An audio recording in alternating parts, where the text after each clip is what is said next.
जिंदगी बहुत हसीन है, कभी हंसाती है तो कभी रुलाती है, लेकिन जो जिंदगी की भीड़ में मेहनत करता है, जिंदगी उसी की आगे सर झुकाती है।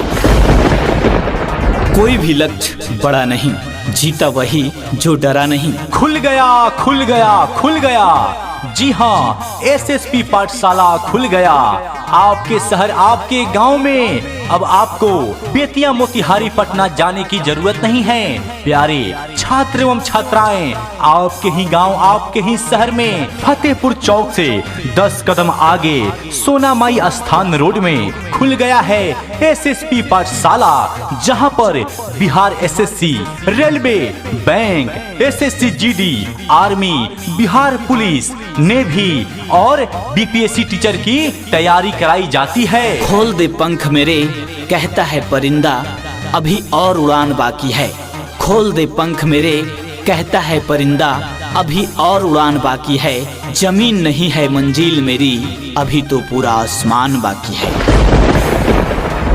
दोस्तों, सच परेशान हो सकता है लेकिन हार नहीं सकता। जी हाँ, तो देर ना करें, कहीं ये मौका आपके हाथ से निकल ना जाए। अगर आप चाहते हैं कि अपनी जिंदगी में अपना एक अलग नया पहचान बनाना, तो आज ही आए एसएसपी पाठशाला में फतेहपुर चौक से 10 कदम आगे सोना माई स्थान रोड में अपना नामांकन कराएं। कई जीत बाकी है, कई हार बाकी है, अभी तो जिंदगी का सार बाकी है। कई जीत बाकी है, कई हार बाकी है, अभी तो जिंदगी का सार बाकी है। यहाँ से चले हैं नई मंजिल के लिए, यह तो एक पन्ना था, अभी तो पूरी किताब बाकी है।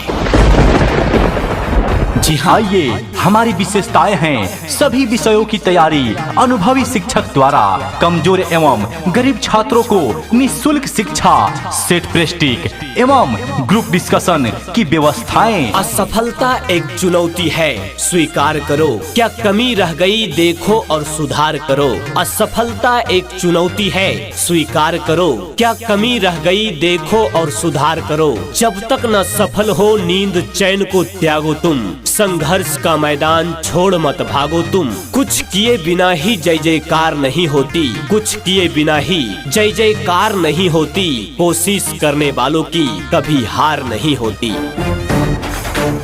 जी हाँ, तो बैच स्टार्ट है 31 अक्टूबर से बैच स्टार्ट है, तो देर ना करें छात्र एवं छात्राएं, आज ही आएं एसएसपी पाठशाला और अपना नामांकन कराएं और अपने उज्जवल भविष्य बनाएं।